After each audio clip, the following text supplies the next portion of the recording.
¿Usted considera que el docente tiene miedo a involucrarse en este cambio de la educación involucrando la IA, valga la redundancia, porque quizás tiene temor a ser reemplazado o tiene temor a no saber utilizarlo? El profesor sigue todavía en el método tradicional y de una u otra manera el tener la metodología tradicional desde una formación, desde la evaluación, desde el manejo didáctico, hace que el estudiante lleve una ventaja. Entonces sí hay un desafío importante desde el profesorado para actualizarse, pero ese desafío lleva un riesgo y el riesgo que lleva es precisamente la desprofesionalización docente. Pero el uso de la inteligencia artificial tiene que tener un marco regulatorio. No es no usarlo, sino usarlo de manera ética. Y nosotros vemos que ya las instituciones que generan todo tipo de producción científica están inclusive definiendo parámetros bajo los cuales usted puede identificar la producción de conocimiento con apoyo de la inteligencia artificial. Lo que no podemos darnos el lujo en este proceso de transformación digital es que la IA piense por el ser humano. En el corto plazo tiene que haber un cambio. Un cambio porque si no estamos condenando a nuestros estudiantes, a los futuros graduados de los sistemas, particularmente de los sistemas públicos, al desempleo. Los entornos laborales están volviéndose altamente tecnologizados. En algunos casos, como lo podemos ver en las maquilas, la señora que antes cortaba las camisas ha sido sustituido por un brazo robótico. Yo soy fiel creyente que la inteligencia artificial no va a sustituir al profesor, pero para que esto se mantenga, el profesor se tiene que comprometer con su profesión docente, con su actualización, con la búsqueda de mejores condiciones para los estudiantes y sobre todo con el desarrollo de nuestro país.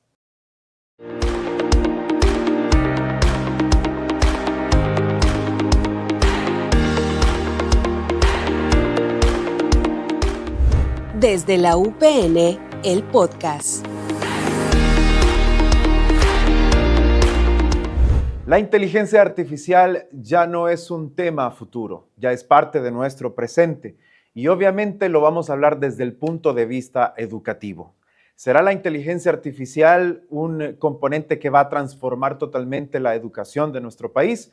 Es lo que hoy hablaremos. Así que para eso le damos la más cordial bienvenida a la doctora Jenny Eguigure. Gracias por acompañarnos en nuestro podcast. Es un placer para nosotros tenerla aquí. Muchas gracias por la invitación. Siempre es grato compartir con amigos sobre temas tan interesantes como la inteligencia artificial y sus implicaciones en educación. Así es. Y como bien dijimos, un tema actual. ¿Podrá la inteligencia artificial sustituir al docente y el estudiante ser dependiente totalmente o podrá aprender totalmente de la inteligencia artificial? Bueno, esa pregunta ha generado diferentes debates en diferentes contextos, sobre todo por las características de exclusión que hay en estos países subdesarrollados o en vías de desarrollo, como dicen los entes financieros internacionales, por las limitaciones que nosotros tenemos del acceso. Más allá de ahí, pues esos sistemas, precisamente por el tema del acceso, por la brecha digital y tecnológica, pues están desarrollados con algoritmos que atienden precisamente a características sociales, a características inclusive físicas de carácter racial, de género, que no son propios de nuestro contexto. Es decir, existen dentro de cada uno de esos algoritmos en los diferentes aspectos de la nube, pues informaciones que tienen un grado enorme de sesgo. Entonces, si bien es cierto, están ya presentes en las aulas, de manera formal o informal, son utilizadas tanto por el profesor como por el estudiante en diferente grado y desde diferentes posturas, pues la aspiración, por lo menos desde un buen grupo de pensadores de la misma UNESCO, del mismo Observatorio de Inteligencia Artificial de la UNESCO, es precisamente que se utilice la inteligencia artificial para fortalecer las capacidades de pensamiento crítico y reflexivo del estudiante, es decir, que realmente orienten a una pedagogía liberadora. Sin embargo, de la forma en la que se está utilizando en este momento es de una forma acrítica. El estudiante simplemente le pide a la IA o genera un un prompt para pedir un resultado, lo copia, lo pega, en el mejor de los casos, si no simplemente lo descarga y lo entrega, y el profesor pues hay una brecha generacional, pero también una brecha tecnológica. En algunos casos pues no está alerta de estas situaciones, y eso puede generar o desembocar en estrategias de evaluación, pero también de aprendizaje, que vayan en detrimento de la calidad o de la producción de conocimiento que tienen en estos contextos. ¿Podríamos decir entonces que el estudiante lleva la delantera en el uso de la guía y el docente se está quedando como rezagado en eso? Sí, pues es que recuerde que la mayor parte de los estudiantes que están en el sistema educativo en este momento, pues son de la generación alfa o son centennials, ¿no? Entonces, la mayor parte de los profesores del sistema, con suerte, algunos son millennials y otros pues somos generaciones previas, generaciones X o generaciones Y, ¿no? Entonces, eso de una u otra manera genera no solo una brecha generacional, sino también una brecha tecnológica. Ellos saben usar la tecnología, me refiero a los nativos digitales, que son estos muchachos que están en las aulas universitarias y escolares en todo nivel, pero eso no necesariamente los convierte en competentes tecnológicos. Entonces, para ellos la tecnología se les da de manera natural. Nosotros ya como adultos, y probablemente los que ya tenemos algunas décadas de recorrido, pues tenemos algún temor natural a la tecnología, y eso de una u otra manera nos da una desventaja tecnológica, porque mientras un estudiante está siendo estimulado por los juegos, por la tecnología, por el streaming, el profesor sigue todavía en el método tradicional, y de una u otra manera el tener la metodología tradicional desde una formación, desde la evaluación, desde el manejo didáctico, hace que el estudiante lleve una ventaja y que el profesor tenga la responsabilidad de poderse actualizar para poder prevenir no solamente el uso inadecuado de la tecnología en general y de la inteligencia artificial en particular, sino en el proceso de deformación en lugar de transformación digital, que es a lo que se esperaría.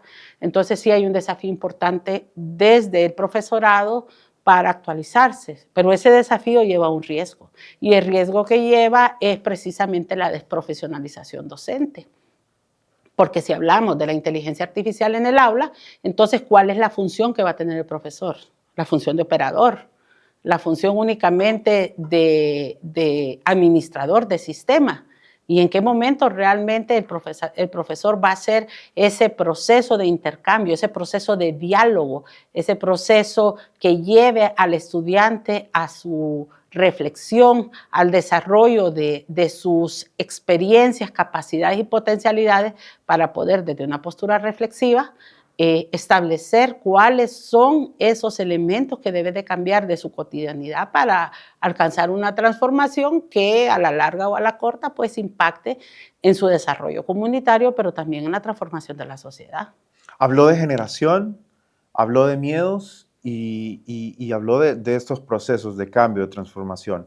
¿Usted considera que el docente tiene miedo a involucrarse en este cambio de la educación, involucrando la IA, valga la redundancia, porque quizás tiene temor a ser reemplazado o tiene temor a no saber utilizarlo?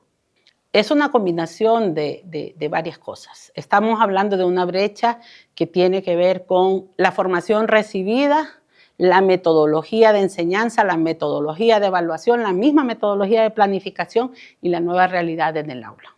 Una realidad que es relativa dependiendo de cómo la brecha se establezca en el aula, porque probablemente el aula sigue siendo el aula tradicional del pizarrón, con suerte el pizarrón blanco y el marcador, ¿no? O puede ser un aula que tenga algún elemento tecnológico. Sin embargo, no hemos sido formados y no estamos formando desafortunadamente para estos nuevos entornos. Entonces, eso requiere autoestudio, eso requiere procesos de capacitación, también procesos de acceso. Y de una u otra manera, pues esto implica que el profesor tiene que reciclar una serie de conocimientos e innovar en los procesos, no solo de docencia, sino en los procesos de evaluación, para ser coherente con un nuevo desarrollo tecnológico que pone en manos de los estudiantes algunos resultados que atienden algunas realidades que no necesariamente son las propias. En ese sentido, más que miedo, yo creo que tiene que hablarse de un desfase y una necesidad que puede ser evidenciada porque muchas veces esa necesidad implica una inversión que no solamente es de tiempo, sino de recursos y de otros valores que un profesor, dadas las condiciones que tiene el sistema actual, probablemente no tiene esa disponibilidad de tiempo o esa disposición, dado los incentivos que en el entorno tiene. Sin embargo, esto lleva a que el profesor se sienta desafiado por una nueva realidad. Y la realidad está aquí, o sea, irrumpió y ni modo, no hay nada más que plegarse y buscar las acciones ante esa realidad.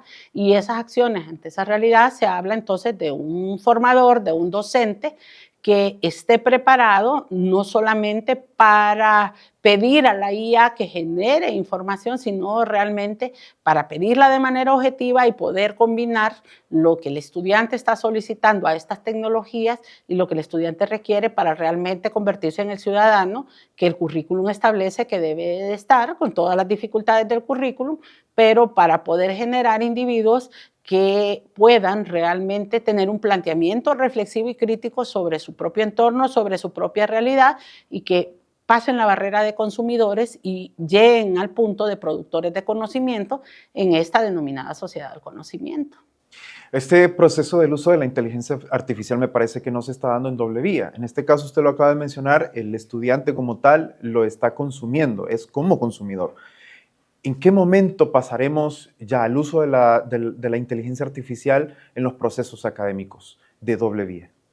Bueno, yo creo que esa es una decisión de carácter política, en la política pública, educativa y en las políticas institucionales, porque la inteligencia artificial está ahí y no podemos negar ni su uso ni su acceso, pero el currículum tiene que ser un currículum flexible y considerar el hecho de que es una tecnología que está presente, igual que en su momento estuvieron las tecnologías de comunicación e información, donde esta es nada más una variante. Entonces, es un recurso poderosísimo, ¿no? Si usted lo visualiza desde realidad aumentada o desde realidad virtual y la combinación de esto, pero es importante que los tomadores de decisiones, por eso yo hablaba de la política, puedan tomar conciencia de las implicaciones que esto tiene. ¿Por qué? Porque se requiere que el profesional del siglo XXI tenga estas habilidades que son propias de la cuarta revolución industrial.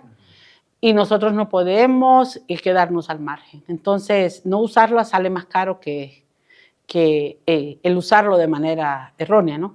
Entonces, creo que el paso se tiene que dar, el paso se ha ido dando de alguna manera, forzado probablemente por el uso del estudiante más que por el conocimiento del propio del docente. Sin embargo, es una necesidad inmediata, no hay mañana, tiene que ser pronto, pero el uso de la inteligencia artificial tiene que tener un marco regulatorio. No es no usarlo, sino usarlo de manera ética. Y nosotros vemos que ya las instituciones que generan todo tipo de producción científica están inclusive definiendo parámetros bajo los cuales usted puede identificar la producción de conocimiento con apoyo de la inteligencia artificial. Lo que no podemos darnos el lujo en este proceso de transformación digital es que la IA piense por el ser humano, sino que hay que darle el lugar que le corresponde, y el lugar que le corresponde es un apoyo, es un aliado, es un asistente para el trabajo, pero no es un sustituto ni del trabajo del docente, ni del proceso mismo de enseñanza-aprendizaje, ni de las habilidades que tiene que desarrollar el estudiante. Las habilidades se desarrollan en la medida que se practican y la IA pues, va a resolver en función de lo que le pidamos, pero no necesariamente va a resolver el problema educativo. El problema educativo que tenemos tiene otras características que van más allá del uso de tecnología o el uso de la IA.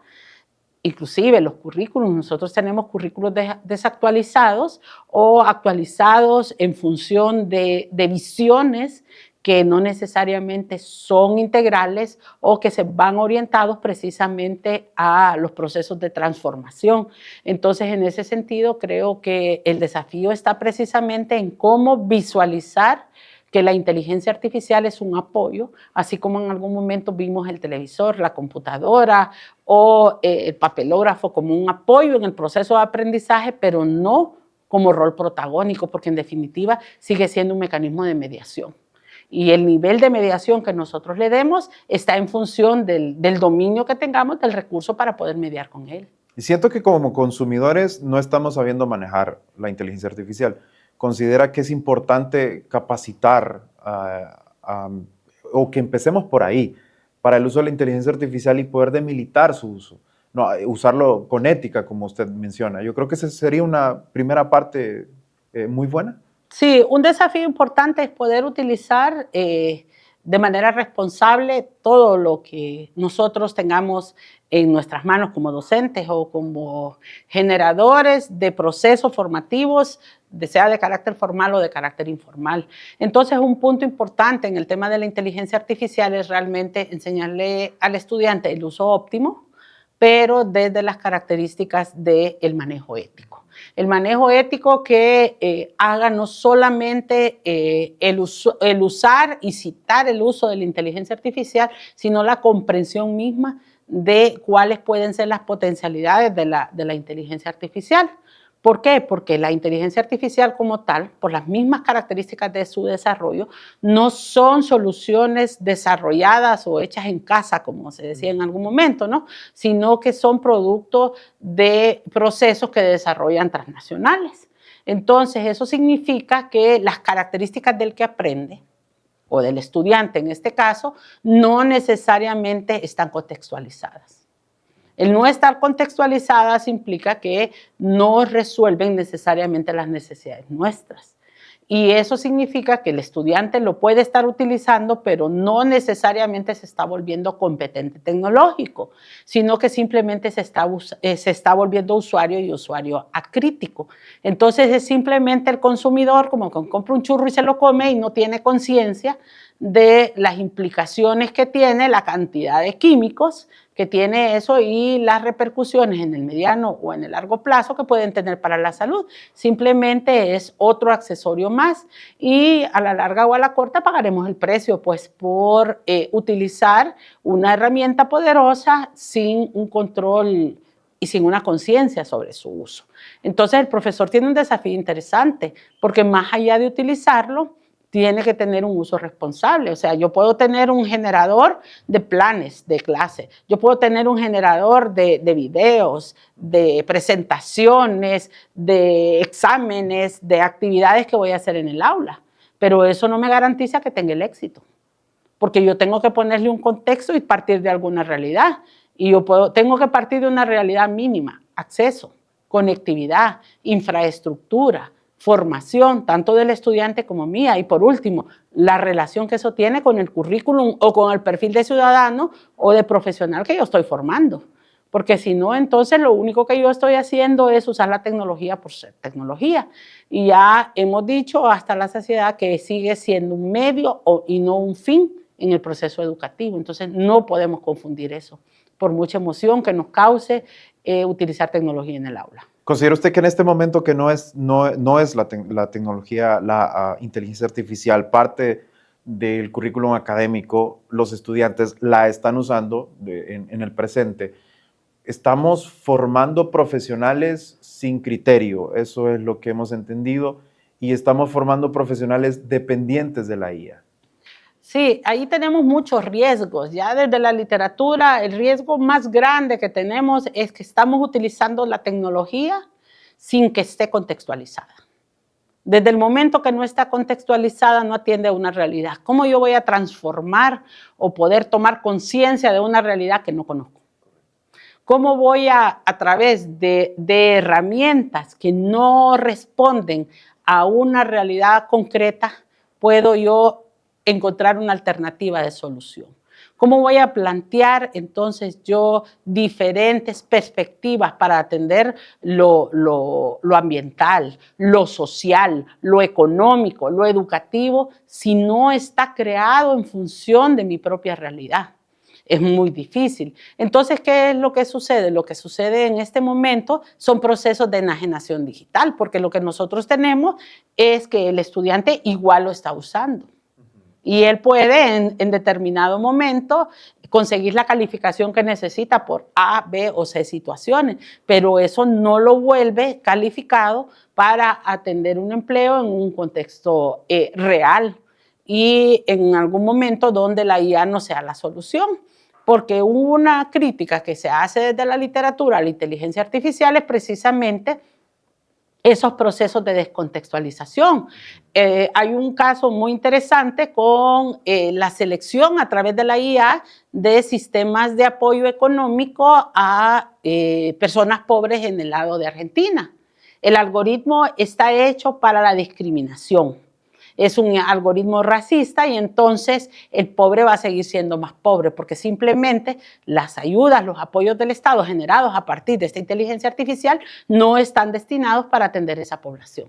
Esa población es invisibilizada o es el estereotipo que tienen los sistemas de reconocimiento de patrones, donde todos los que somos latinoamericanos pues estamos con el estereotipo del mexicano y no necesariamente todos los latinoamericanos son trigueñitos o tienen una fisonomía particular del mexicano, probablemente la mayoría, pero no todos, pero hay un sesgo ahí. Entonces ese mismo sesgo pasa con los procesos de aprendizaje. Está desarrollada la información de tal manera que se tiene que procesar. Entonces al estudiante hay que enseñarle a sacar el mayor potencial, pero no podemos esperar que en algún momento pues buscaban un audiolibro o buscaban un video que resumía una situación, un texto o una literatura. Ahora le piden a la IA que le resuma. Entonces, ¿cuál es el momento donde se va a hacer ese ejercicio cognitivo que va a permitir al estudiante absorber ese conocimiento? ¿Por qué Suecia volvió otra vez a llevar libros a las aulas y a retirar computadoras? Porque el pensamiento crítico, reflexivo y la habilidad de resolución de problemas no se está desarrollando. Entonces, la decisión fue, retiremos la tecnología y volvamos al método tradicional para que nuestros estudiantes desarrollen procesos cognitivos. Doctora, en comparación a la región centroamericana, Latinoamérica y por qué no Europa, ¿en qué condiciones se encuentra Honduras en el sistema educativo en referencia a la inteligencia artificial? Bueno, la situación es compleja desde la perspectiva que nosotros tenemos todavía una gran brecha tecnológica entre comunidades urbanos marginales, rurales y comunidades urbanas. Entonces, el tema del acceso es todavía un tema interesante. Se habla de que la cantidad de celulares que hay en Honduras supera la cantidad de habitantes, pero eso no es garantía de que todos tengamos un celular. Y el celular sería un dispositivo de comunicación, si nos vamos a ese punto. ¿Se está usando la inteligencia artificial? Sí, sí se está usando. En diferentes niveles, sí, en diferentes niveles. Sin embargo, el desafío grande que tenemos comparados con la región es precisamente cómo hemos actualizado nuestras políticas, cómo hemos actualizado nuestros currículums y cómo hemos actualizado los espacios de formación y a los formadores. Y eso de una u otra manera sigue siendo un desafío. ¿Por qué? Porque los tomadores de decisiones son los que tienen que entrar en conciencia de que vamos a una nueva realidad. Si nosotros vemos todos nuestros indicadores de calidad de vida, siempre vamos a la baja. Entonces, con un índice de desarrollo humano bajo, las expectativas de que la tecnología nos va a sacar a flote sigue siendo una expectativa a muy largo plazo. Sin embargo, en la región, pues nosotros, yo diría que vamos en un proceso de desventaja, pero eso no quiere decir que nos vamos a cruzar de brazos, porque aquí está la tecnología. Entonces, las innovaciones educativas deben de seguir siendo una prioridad para el profesor. Y en referencia a eso, estamos dependiendo mucho de esos tomadores de decisiones, que obviamente están viendo prioridades en otras cosas, mientras nosotros nos estamos quedando rezagados. ¿Dónde visualiza el sistema educativo en referencia al uso de la inteligencia artificial en poco tiempo? En el corto plazo tiene que haber un cambio. Un cambio porque si no estamos condenando a nuestros estudiantes, a los futuros graduados de los sistemas, particularmente de los sistemas públicos, al desempleo. Los entornos laborales están volviéndose altamente tecnologizados. En algunos casos, como los podemos ver en las maquilas, la señora que antes cortaba las camisas ha sido sustituido por un brazo robótico. Eso significa que hemos disminuido la capacidad y usted ve las maquilas van cerrando porque van a otros espacios con otras condiciones además de la tecnológica. Entonces, ¿qué es lo que sucede? No va a venir aquí una maquila de ensamblaje de computadoras o de ensamblaje de carros porque no tenemos el personal preparado con conocimientos como manejar un robot que pueda ensamblar piezas o generar piezas, porque simplemente nuestra educación no va hacia eso. Entonces, estamos en un proceso de desventaja y la realidad es que el cambio tecnológico llegó, la transformación digital no es una decisión, es una exigencia del sistema. Entonces, aquí toca cambiar, innovar, o nos vamos a quedar fuera del contexto laboral. Entonces, la sociedad del conocimiento, este desarrollo globalizado a través de Internet, nos obliga a competir no solamente entre nosotros, sino competir en una sociedad global. Y para ser competente en un entorno de competencias, debemos obligatoriamente de tener algunas de esas herramientas para poder estar en igualdad de condiciones y poder realmente aspirar a unas remuneraciones mejor. Si no, lo que va a suceder es que siempre, ni siquiera en el campo, tenemos el desarrollo tecnológico para tecnificar el agro. Así es. Y bien, cerramos con el tema pregunta de nuestro podcast. ¿La inteligencia artificial reemplazará a los docentes? Ese es nuestro tema y pues le dejo con su tiempo de conclusión para este podcast para que las personas puedan estar claras acerca de lo que hoy hablamos. Yo soy fiel creyente que la inteligencia artificial no va a sustituir al profesor, pero para que esto se mantenga, el profesor se tiene que comprometer con su profesión docente, con su actualización, con la búsqueda de mejores condiciones para los estudiantes y sobre todo con el desarrollo de nuestro país, para trabajar como docente y no trabajar dando clases. Y ese es un desafío importante porque el momento del cambio tecnológico pasó hace rato. Y o nos subimos en el barco o nos quedamos. Doctora, ha sido un placer haberla tenido con nosotros. Muchas gracias por invitarme. Creo yo que vamos a tener más episodios sobre este tema porque es un tema que nos genera mucho debate. Asimismo, tenemos mucho material para conversar, además de la especialidad que usted está obteniendo en este tema. Es importante pues obtener sus conocimientos y sus conclusiones. Esperamos que haya disfrutado también el café. Sabroso. Con nosotros. Y a usted también, gracias por habernos acompañado en un episodio más de Desde la UPN. Gracias. Pueden seguirnos a través de nuestras redes sociales y poder también observar los episodios anteriores y los que vamos a tener en el futuro. Gracias por habernos acompañado. Un gusto, un saludo a todos.